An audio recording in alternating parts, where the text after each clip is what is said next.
부터는 오늘 제목 그대로 10가지 재앙이 나옵니다. 바로가 모세와 이스라엘 백성들을 내보내주지 않으려고 하니까 하나씩 재앙을 내리는데, 출애굽 과정에서 10가지 재앙이 있었다, 이 이야기는 교회 다니는 사람뿐이 아니라 성경을 잘 모르는 분들도, 이 이야기 모르는 분들은 아마 거의 없을 겁니다. 영화로도 만들어지고 애니메이션으로도 만들어지고, 이집트 왕자, 또 모세, 출애굽 영화도 많이 만들어졌습니다. 굉장히 좀 많이 알려진 이야기인데, 9번째 재앙이 있으면서는 바로가, 잠깐만 여기 이제 읽은 앞뒤를 살펴보고 앞으로 넘어가겠습니다. 9번째 흑암의 재앙이 있고 난 다음에 24절, 10장 24절을 보면 바로가 모세를 불러서 가라고 허락을 합니다. 너희는 가서 여호와를 섬겨라, 허락하겠다 이거죠. 그러나 너희의 양과 소는 놔두고 몸만 가라는 겁니다. 지금 광야로 가나안 땅을 향해 가지만 그 여정이 어떻게 될지, 얼마가 걸릴지도 모르는데 짐승 하나도 안 갖고 가면 이 사람들은 짐승 젖도 짜서 마셔야 되고 고기도 먹어야 되고 어떻게든, 이때는 이삿짐 센터에서 싣고 갈 냉장고가 있겠어요, 세탁기가 있겠어요. 그냥 소, 양, 짐승이 재산인데 재산 다 놔두고 가라는 겁니다. 그 앞에서는 가족들은 못 데리고 간다, 남자들만 나가라 그랬다가 이제 9번째 재앙 이후에는 다 놔두고 가라. 바로가 내보내기는 내보내줘야 되겠다는, 큰일 나겠다 싶은 마음은 들었는데 바로가 좀 약이 오르고 악에 받친 것 같아요. 몸만 가라. 그리고 10장 28절에 보면 바로가 모세를 보고 뭐라 그러냐면, 가라, 가서 스스로 삼가란 말은 조심하라, 다시 내 눈에 띄지 마라 이겁니다. 다시 내 얼굴을 보지 말라, 네가 내 얼굴 보는 날에는 죽으리라. 그러니까 모세가 알았다고, 다시 볼 일도 없습니다. 그리고 나간 게 이제 10장이 끝난 겁니다. 그런데 처음 지난주에 하나님이 모세를 불렀을 때 모세가 뭐라 그랬습니까? 내가 뭐라고? 우리 백성들도 하나님께서 나를 보내셨다 그러면 믿지 않을 겁니다. 나는 이렇게 보잘것없고 형편없고 말도 못하고 나이도 많고. 근데 지금 10가지 재앙이 지나고 난 다음에 11장 3절에 보니까 애굽 사람, 이스라엘 사람들이 전부 다 모세를 두려워합니다. 함부로 하지 못합니다. 이렇게 바뀌었습니다. 하나님 손에 잡힌 바 되고 하나님께 쓰임을 받으면 이렇게 변합니다. 여호와께서 그 백성으로 애굽 사람의 은혜를 받게 하셨고, 그 사람 모세는 애굽 땅에 있는 바로와 백성들의 눈에, 애굽 모든 사람들 눈에 아주 위대하게 보였더라. 하나님이 이렇게 만드시는 겁니다.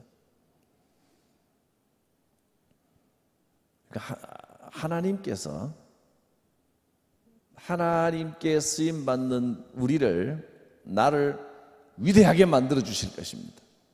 근데 뭘 꼭 쥐고 있어야 돼요? 지팡이 꼭 쥐고 있어요. 지팡이. 하나님을 의지합니다라는 표시. 지금 우리의 길잡이 지팡이는 바로 말씀입니다. 말씀, 그 지팡이를 통하여 하나님이 함께 하심을 보여주셨고, 지팡이를 통하여 능력을 나타내게 하셨습니다. 우리는 내가 한다고 착각하지 말고, 손에 이 지팡이, 하나님의 권능, 아론의 쌍난 지팡이는 하나님의 생명력이었죠. 생명력, 하나님의 능력, 이것으로 일하는 것이라는 것을 분명하게 나도 인식하고 사람들에게 보여야 됩니다. 지팡이가 능력이었습니다. 자, 지난주에 이제 살펴본 내용들도, 지난주에는 모세가 하도 자신 없어 하니까 하나님께서 이스라엘 백성들에게 보여줘라 그러면서 간단한 세 가지 이적을 보여준 걸 우리가 살펴봤습니다.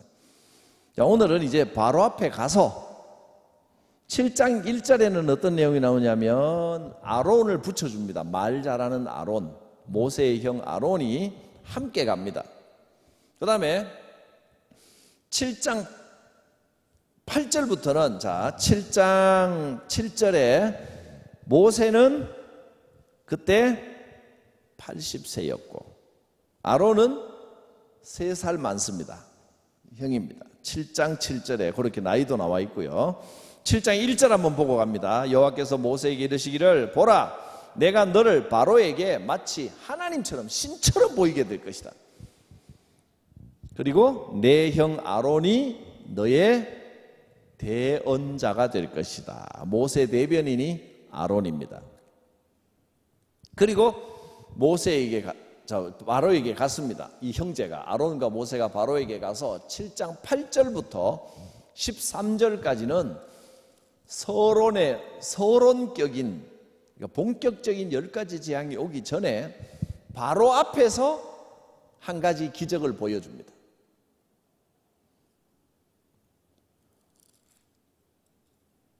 여호와께서 모세와 아론에게 말하기를 바로가 너한테 뭐라 그러거든 증거를 보여줘라. 아론이 지팡이를 들어서 역시 지팡이입니다. 바로 앞에 던져라. 그러면 그 지팡이가 뱀이 되리라.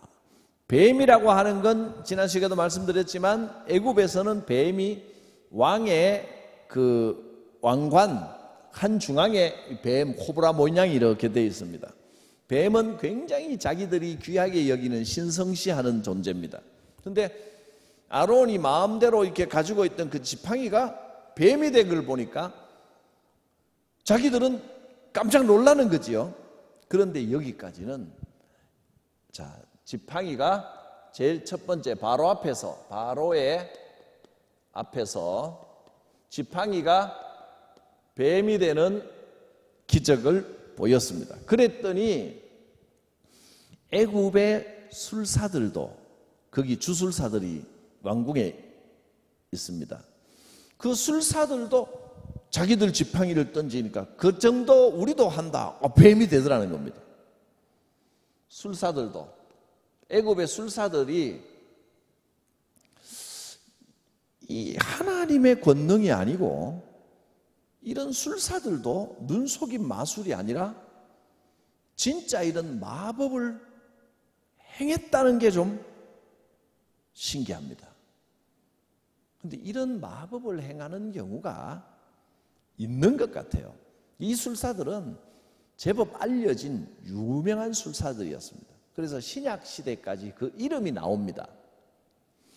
디모데 후서에 보면 이 술사들의 이름이 나옵니다. 디모데 후서 3장 8절을 한번 보시면 그러니까 이 시대까지 이 애굽 시대의 술사들의 이름이 유명하게 전설처럼 내려온다는 거예요. 3장 8절에 보면 두 사람이 나오죠.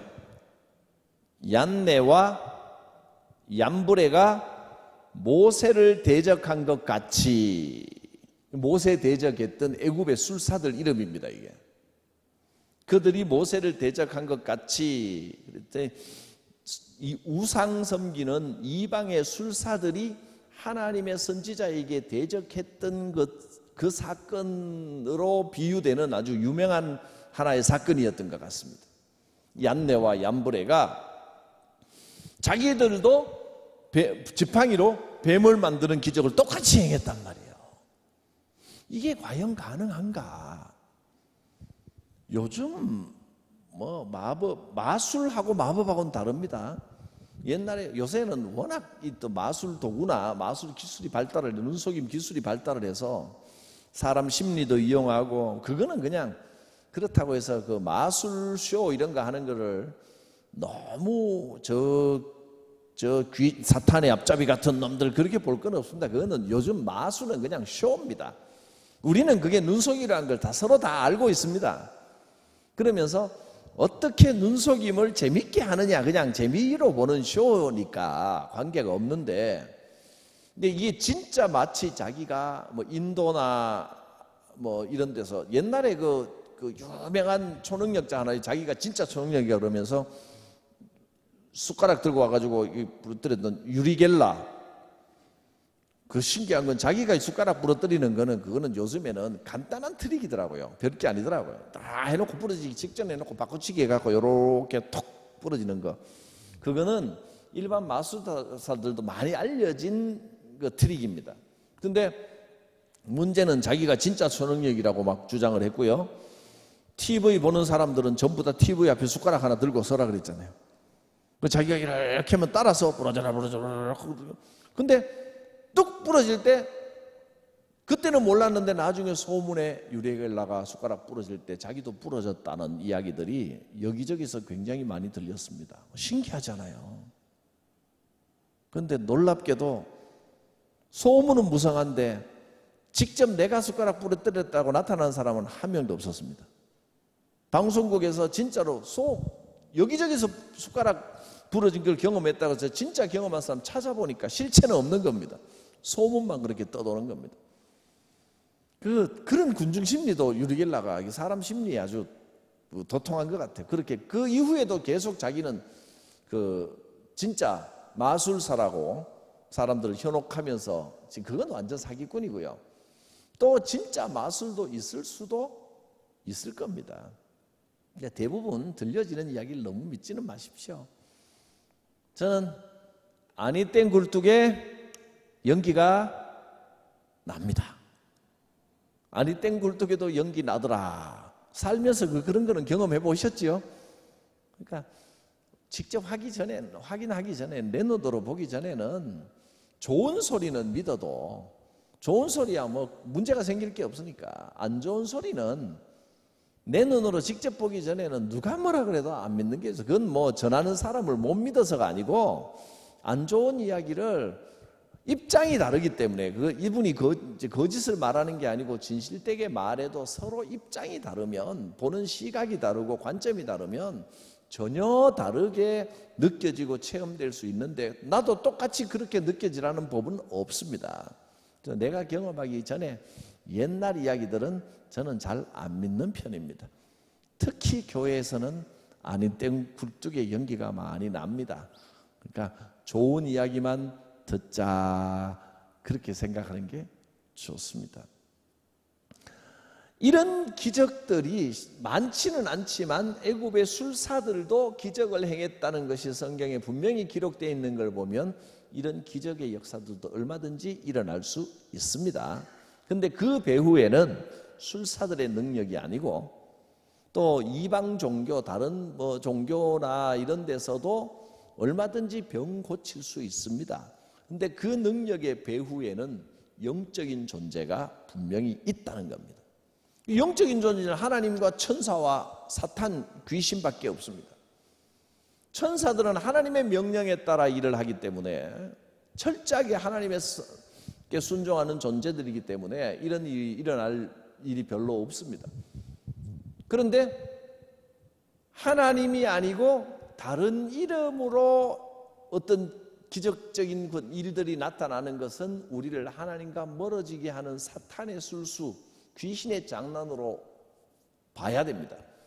뭐라고 나타나든 간에 사탄은 거짓말에 능하기 때문에 온갖 이름으로, 온갖 명분으로 이런 일들을 일으킵니다. 어떨 때는 병 났으면 좋지요. 병 났으면 좋은데, 병 낫는 게, 하나님께서는 병 고치기 위해서만 병을 낫게 하신 적이 없습니다. 단순히 병 고치기 위해서 병 나을 것 같으면 의사를 통해서 낫게 하지 뭐하러 목사를 통해서 낫게 하십니까? 그것은 의사도 권능이 있지만 하나님은 모든 것을 주관하신다. 하나님을 바라보라는 겁니다. 그런데 우상들은, 잘못된 신들은, 귀신들은 병 고침을 통하여 하나님을 바라보게 하는 게 아니고 병 고침만 쫓아다니면서 하나님을 잊어버리게 하는 건 사탄입니다.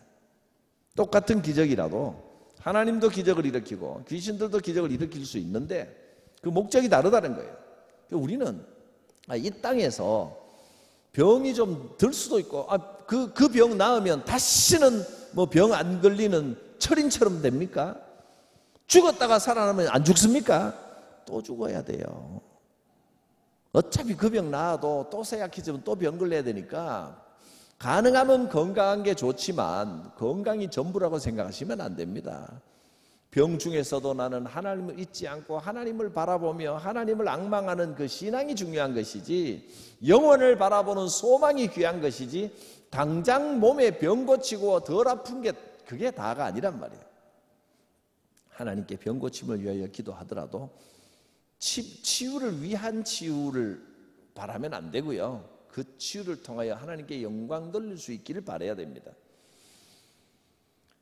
사탄이 행하는 기적에는 기적 자체가 목적입니다. 그런데 자기를 뽐내려고 하는 겁니다. 그러나 하나님의 명을 가지고 간 기적에는 겉으로는 똑같이 보여도 목적이 다르다는 겁니다. 아론의 지팡이가 뱀이 된 것은 하나님의 계획이 있었습니다. 바로에게 하나님의 권능을 보여주기 위한 겁니다. 그러나 술사들도 똑같이 지팡이로 뱀을 만들었는데 이것은 우리도 할 수 있다, 이걸 뽐내기 위해서입니다. 그랬더니 이 지팡이가, 아론의 지팡이가 변한 이 뱀이 술사들이 만든 뱀을 잡아 먹어버렸습니다. 그리고 그게 다시 지팡이로 돌아가면 안에는 뱀이 들어있을까 지팡이가 들어있을까 모르겠는데, 그렇게 하나님이 이기신다 하는 것을 보여주었습니다. 기적에도 우리의 영을 살리는 기적이 있고 죽이는 기적도 있습니다. 기적만 따라다니면 안 됩니다. 자, 이런 일이 있었고, 이제 이거는 이 지팡이가 뱀이 되는 기적은 10가지 재앙의 서론격에 해당하는 겁니다. 이제 본격적으로 10가지 재앙이 나오는데, 첫 번째 1, 2, 3 기적 있고 4, 5, 6 기적이 있고 7, 8, 9 기적이 있고 10번째 기적이 딱 나오는데, 지금부터 살펴보겠지만 요 세 기적이 세 가지씩 이렇게 딱 묶음이 됩니다. 그래서 이 기적이라고 해서 이게 10가지 기적이라고 하면 재앙인데요, 10가지 재앙을 애굽 사람들한테는 큰 재앙이었을 텐데 이걸 굳이 성경 퀴즈 대회 할 때나 외우지 이걸 억지로 외우겠습니까? 세 가지로 묶어서 보면 그 특징들을 살펴보면 저절로 좀 기억이 날 것입니다. 첫 번째 재앙은 피로 나일강 물이 피가 된 기적입니다. 이스라엘 백성에게도 나일강에서 떠온 물을 땅에 쏟았을 때 피가 된 모습을 보았습니다. 물이 피로 변하는 기적을 보이니까 여기도 애굽 술사들이 우리도 할 수 있다 그까짓 거 하면서 자기들도 이 기적을, 술사들도, 그러니까 얀네와 얀브레가 능력은 많았던 것 같습니다. 재주가 많았어요. 이 술사들도 똑같이 물이 피가 되는 기적을 따라했습니다. 한번 확인하고 갈까요? 7장 14절부터 나옵니다.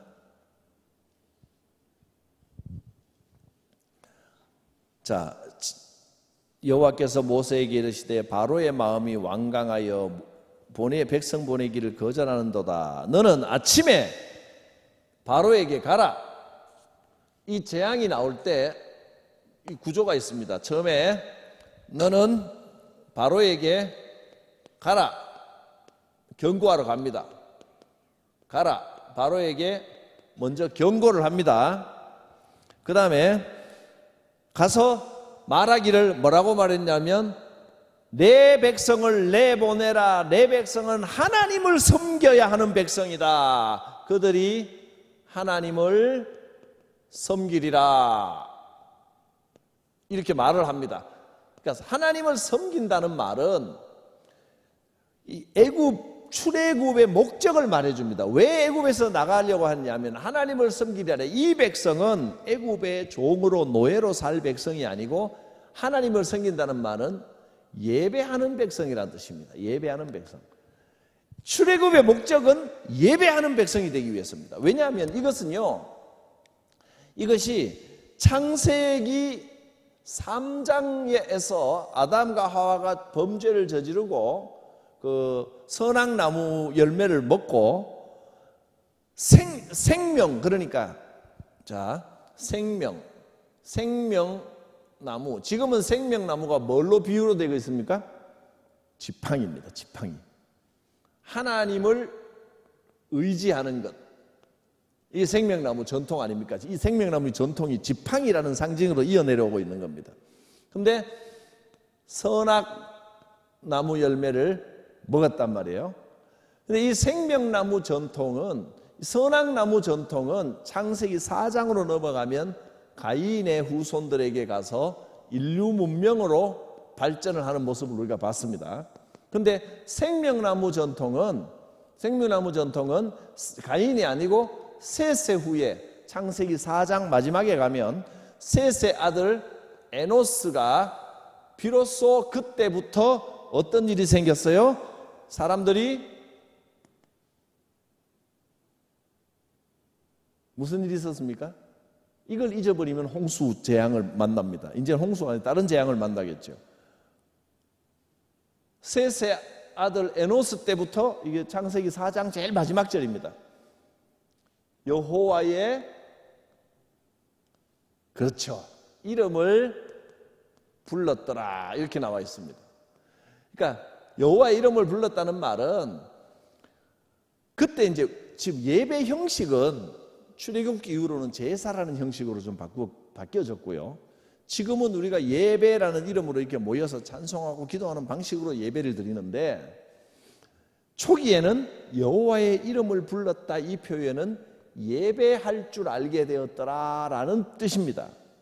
예배하는 족속, 예배의 전통이 있었고, 예배하지 않고, 이 예배 전통은 생명나무 전통입니다. 인간을 의지하는 전통은 이 가인과 인간 문명을 이루고 결국 바벨탑까지 가게 되는 이런 문명이 되더라, 이런 이야기입니다. 간단한 걸 좀 복잡하게 썼네요. 이해는 다 하셨죠?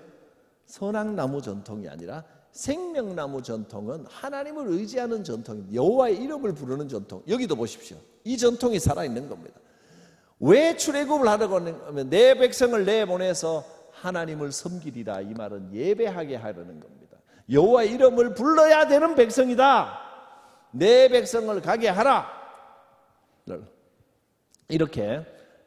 그래서 출애굽기, 내 백성을 너는 건드리지 말고 가게 놔두라는 겁니다. Let people go. 이 출애굽기 Let people go, 내 백성을 가게 하라, 출애굽기에서 자주 나오는 말입니다. 그래서 이렇게 하면 사람들이 나를 여호와인 줄 알리라. 이게 이제 출애굽의 목표입니다. 이런 구조로 되어 있습니다. 여호와인 줄 알리라. 이거는 필요 없는 이야기고요. 가게 하라. 요 바로에게 경고하고 하나님을 섬기리라, 예배하는 백성이 될 것이다. 그래서 세계 만방의 모든 사람이 내가 여호와인 줄을 알리라. 요 구조가 딱 나옵니다. 이 반복이 됩니다. 자, 처음에 물이 피가 되게 하는 기적을 보일 때 모세에게 요 순서대로 똑같이 이야기합니다. 7장 14절에 15절에 아침에 너는 바로에게 가보면 그가 물 있는 곳으로 나올 텐데 강가에 서서 그를 맞으며 뱀 되었던 그 지팡이를, 또 지팡이가 나오죠, 손에 잡고 그에게 이르기를 히브리 사람의 하나님 여호와께서 나를 왕에게 보내도 내 백성을 보내라. 나왔죠? 내 백성을 보내라. Let people go. 내 백성을 보내라. 그러면 그들이 광야에서 나를 섬길 것이다. 예배하는 백성이 될 것이다. 17절, 여호와가 이같이 이르노니 내가 이로 말미암아 나를 여호와인 줄 알리라. 그리고 나일강을 쳤더니 나일 강물이 피가 됐습니다. 애굽의 술사들이 그건 우리도 한다. 자기들이 가지고 물을 가지고 탁 부어서 피로 만들었습니다. 애굽 사람들은 그때부터 나일강부터 변하기 시작하더니 그 다음에는 집안에 있는 모든 물들이 뒷뜰에 떠놓은 물, 그릇 안에 있는 물, 물통 안에 있는 물, 모든 물이 다 피로 변해버렸습니다. 비린내가 진동을 했겠죠. 마실 물이 없습니다. 24절 보면 애굽 사람들이 나일강 물을 마실 수 없으므로 나일강가를 두루 파서 마실 물을 구하였더라. 그 판들 물이 나오면 우선 팠을 때는 물이 또 나왔나 보죠. 그랬다가 또 피로 변하고 뭐 이랬겠죠. 그 다음에 얼마 동안? 7일 동안 여호와께서 나일강을 치신 후에 이래가 지나니라. 7일 동안 물이 피가 돼서 먹을 물이 없었습니다. 자, 그 다음에 두 번째 기적은 8장에 넘어가면 또 여호와의 말씀에 내 백성을 보내라. 그들이 나를 섬길 것이니라. 똑같이 나왔죠? 보내라. 그들이 나를 예배하는 백성으로 만들게 해서 섬길 것이다. 그 다음에 두 번째는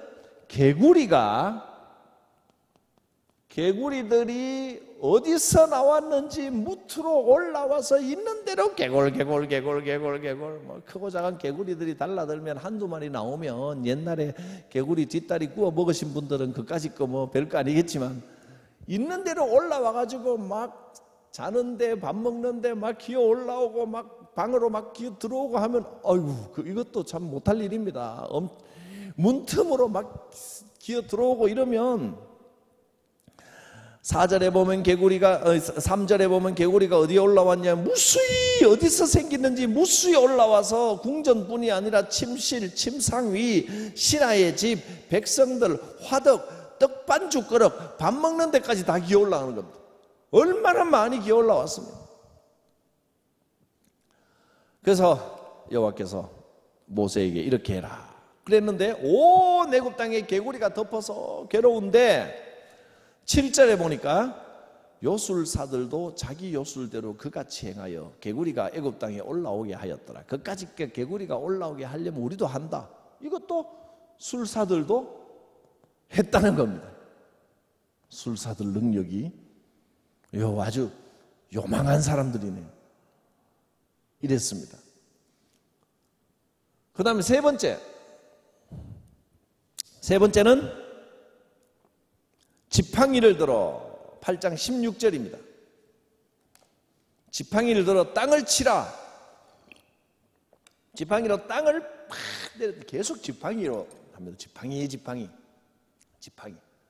지팡이는 하나님의 능력을 상징하는 겁니다. 내가 하는 게 아니라 하나님이 하는 겁니다. 지팡이로 땅을 탁 치니까 땅에 흙먼지가 푹 일어나더니 이놈들이 이가 돼가지고 옛날에는 맨질맨질한 카렌다 넓은 달력 뒷장 펴놓고 찬빗으로 빗어 내리면 후두둑 떨어진 놈을 손가락으로 잡으면 피가 튀면서 틱틱 이 잡았습니다. 요새는 이렇게 이 잡는 거는 원숭이밖에 없을 겁니다. 우리가 옛날에 그렇게 살았습니다. 근데 참 그렇게 지금 생각하니까 몸소리가 쳐지는데 그때는 그냥 그렇게 살았어요. 학교 가면 또 소독약 허연 거 가지고 그 몸에 얼마나 해로운 건데 그걸 애 얼굴에다가 막 온몸에다가 허연 소독약 막 뿌리고 막 이렇게 소독하고 그래도 살았어요. 지금은 난리가 날 텐데 막 그냥 그런 것 같아요. 옛날에는 또 추위도 요즘은 좀 그 온난화 현상 때문이기도 하겠지만 그렇게 추웠어요. 옛날에는. 그죠? 잘 모르시는 척 하실 우리 세대는 다 아시는데요. 옛날에는 애들이 그 날 추운데 뛰어다니면서 손발 다 트고요. 흙 만지면서 놀고 이상하게 옛날에는 애들이 다 코찔찔 흘리면서 다녔어요. 코 안 흘리는 애들이 거의 없었어요. 요새는 코 흘리는 애들이 없잖아요. 그 학교 들어가면 항상 손수건 달아주고 닦고 팽 하고 애들이 손수건으로 닦습니까? 아까워가지고 달아놓지. 그리고 학교 들어가기 전에 전부 소매가지고 여기 슉 닦으면 허해져가지고 나중에 뻣뻣하잖아요. 이게 이 나무 껍질처럼 딱딱해지게. 그래도 그게 안 없어져요. 줄줄. 한번 또 이까지 나왔다가 쭉 올라가고 그렇게 살았습니다. 그 시대에 이가 가렵고 그래도 그 시대에 이 오르면 머리에 애들이 이 없는 애들 별로 없었고 이 오르면 힘들었는데 이가 이렇게 달라들면 티끌이 땅에 흙먼지 이가 됐다 그랬습니다. 이가. 그런데 여기에는 보면 특이한 게 있습니다. 16절에 보면 첫 번째, 두 번째하고 다른 게 있습니다. 두 가지가 다릅니다. 첫째는 경고가 없습니다. 왜 경고가 없는지 모르겠습니다. 그냥 여호와께서 바로에게 가서 이렇게 보내라 소리 안 하고 두 번 하고는 세 번째는 그냥 땅 쳐라 이가 돼버립니다. 애굽의 술사들이 이까지는 두 번째까지는 따라했는데 이거는 따라하지 못했다. 세 번째는 못 따라하더라. 이게 어떤 의미가 있는지는 성경에는 명쾌하게 적어놓지 않았지만 저는 그냥 규칙만 발견을 했습니다. 아, 이런 규칙이 있구나. 이게 어떤 의미인지 여러분 혹시 생각나는 거 있으면 알려주시길 바랍니다. 이게 이런 의미입니다 라고 하기에는 너무 좀 이게 비유적이고 너무 비약이 좀 있을 것 같아서 각자 한번 그거는 아 이런 의미구나 하고 마음에 다가오시면 그렇구나 하는데 저는 여기서 이 9가지 이 재앙의 규칙 발견되는 규칙들만 한번 살펴보겠습니다. 그 다음에 네 번째 조금 머니까 지우도 가까이에 쓰겠습니다. 네 번째 재앙은 뭡니까? 살펴보겠습니다. 20절 여호와께서 모세에게 이르되 아침 일찍 일어나 바로 앞에 서라. 바로 앞에 가라. 이게 또 나옵니다. 이제는 세 번째는 이게 바로 앞에 그 다음에 섬기리라 이런 경고가 없었습니다. 요 세 번째. 근데 네 번째 가니까 다시 또 경고가 나옵니다. 네 번째 바로 앞에 가라. 그리고 그가 물 있는 곳으로 나오리니 첫 번째 기적할 때하고 비슷하죠. 그에게 이르기를 내 백성을 보내라. 그러면 그들이 나를 섬길 것이니라. 이게 다시 또 나왔죠. 또 강조가 됩니다. 그 다음에 내 백성을 보내지 않으면 어떻게 되느냐? 파리가 달라듭니다. 이번에는 파리, 온갖 지저분한 것들은 다 나옵니다. 파리는 개구리나 티끌도 오래 가면 문제가 되지만 이 파리는 직접 병을 옮깁니다. 이제 여기는 파리가 이제 막 달라들면 생활 자체가 안 됩니다. 파리가 마구 달라들어서 사람입니다. 자, 14절을 보면 메뚜기가 애굽 온 땅에 이르러 그 사방에 내리는데 그 피해가 무시무시합니다. 그래서 이런 메뚜기는 전에도 없었고 후에도 없을 것이라. 15절 메뚜기가 온 땅을 덮어 땅이 어둡게 되고 메뚜기가 우박이 지나가고 난 다음에 남은 채소 열매를 싹 먹어치워 애굽 땅에 채소 색깔 푸른 색깔은 하나도 없어져 버렸습니다. 아니 온 땅을 메뚜기가 싹 먹어치워 버렸다는 거예요. 남은 게 하나도 없는 이 무시무시한 자연재앙입니다. 메뚜기 만만하게 보지 마십시오. 메뚜기 떼 속으로 지나가다가 메뚜기가 비행기에 덮치면 비행기도 잘못하면 추락합니다. 무시무시한 재앙입니다. 남자들만 가라 그랬더니 안 되죠. 그랬더니 일단 보내주겠다 그랬더니 19절 10장 19 여호와께서 바람을 불게 하셔서 메뚜기를 홍해 쪽으로 몰아넣으시니 메뚜기가 하나도 남지 않았다. 하나님이 하신 걸 보일. 근데 메뚜기가 사라지고 나니까 바로가 또 마음이 완악해져서 그것도 안 보내는 겁니다. 그 다음에 마지막 9번째 재앙. 9번째 재앙에 또 여호와께서 모세에게 이르시되 하늘 향하여 손을 내밀어. 여기도 이게 안 나옵니다. 또 바로에게 가라 하나님을 섬기라. 이게 세 번째도 또 하나 두 번 하고 세 번째는 경고가 빨간색으로 썼네요.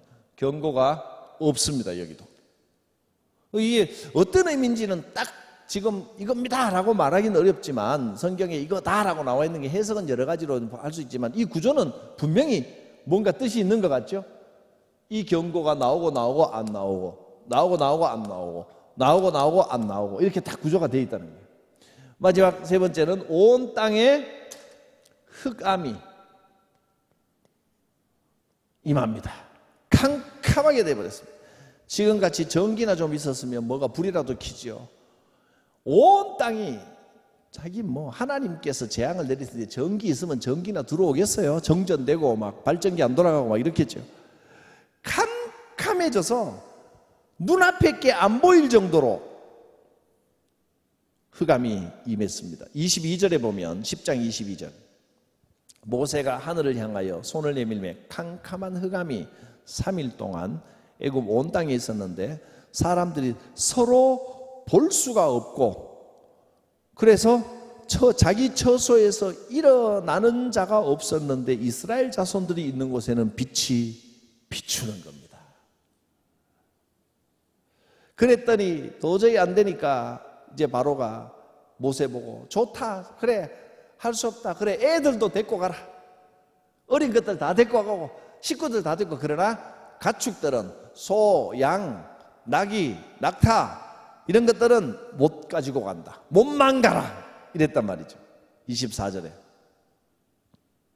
그랬더니 모세가 안 됩니다. 하나님께 드릴 제사 번제물도 줘야겠고 가축도 우리와 함께 가고 한 마리도 남길 수 없습니다. 가서 우리가 제대로 여호와를 섬겨야 됩니다. 그랬더니 바로가 또 좋다. 그러면 어디 또 할 테면 해봐라.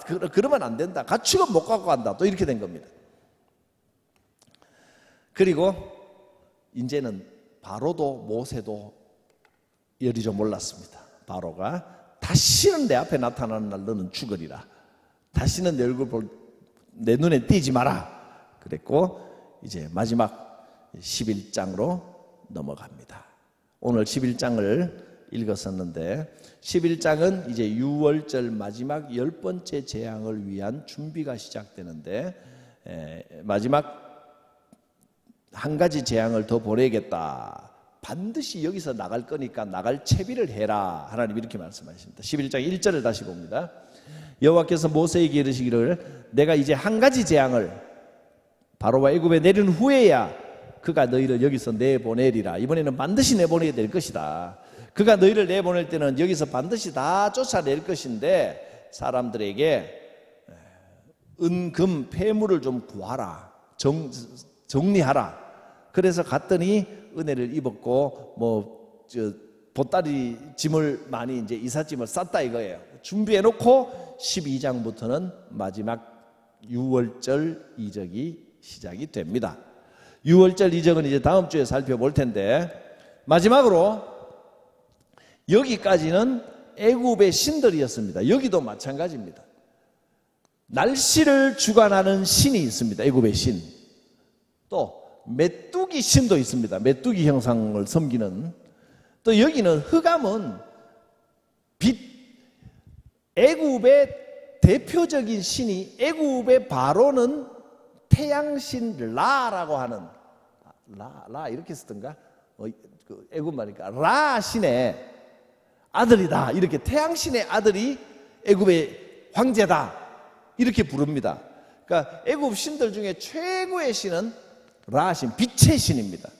근데 하나님께서 빛을 없애버리시고 흑암을 불러오셨다.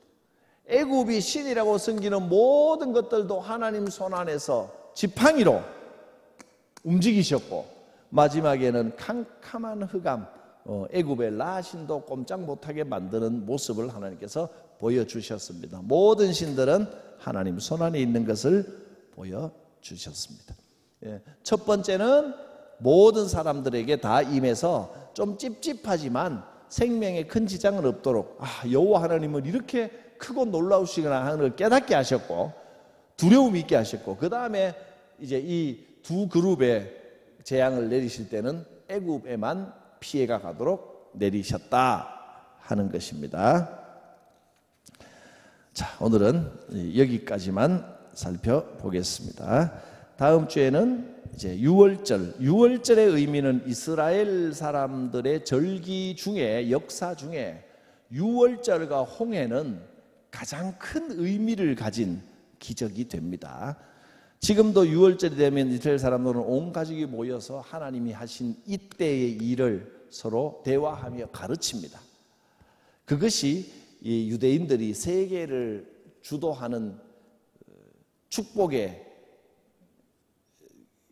지혜와 축복의 바탕이 되는 그런 신앙 고백입니다.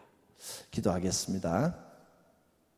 거룩하신 하나님, 출애굽기의 9가지 기적들, 10가지 재앙의 기적들을 통하여 하나님의 뜻을 살폈습니다. 성경을 배워가며 인생의 지혜, 영적인 지혜가 충만케 하여 주시고 말씀 피곤한 가운데서도 말씀을 사모하여 이 사경의 시간 주님 앞에 나온 성도들을 기억하시며 은혜와 복을 베푸시고 영적인 강건함을 더하여 주시옵소서. 예수님 이름으로 기도드립니다. 아멘.